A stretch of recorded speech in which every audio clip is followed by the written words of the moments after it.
Licence പുതുക്കലിൽ വൻ മാറ്റം. സ്ഥിരം നിയമലംഘകർക്ക് ലൈസൻസ് പുതുക്കാൻ വീണ്ടും ഡ്രൈവിംഗ് ടെസ്റ്റ് പരിഗണനയിൽ.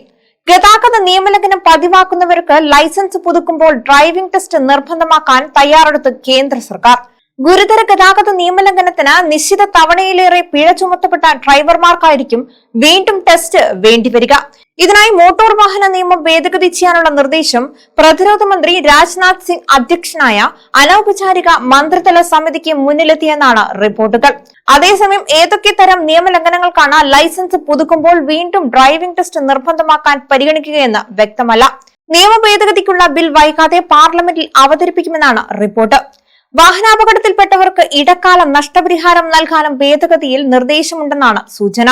അങ്ങനെയെങ്കിൽ നഷ്ടപരിഹാര അപേക്ഷ അന്തിമമായി തീർപ്പാക്കുന്നതുവരെ കാത്തിരിക്കാതെ ഉചിതമായ ഇടക്കാല നഷ്ടപരിഹാരം നൽകാൻ മോട്ടോർ വാഹന നഷ്ടപരിഹാര ട്രിബ്യൂണലുകൾക്ക് അധികാരം നൽകും.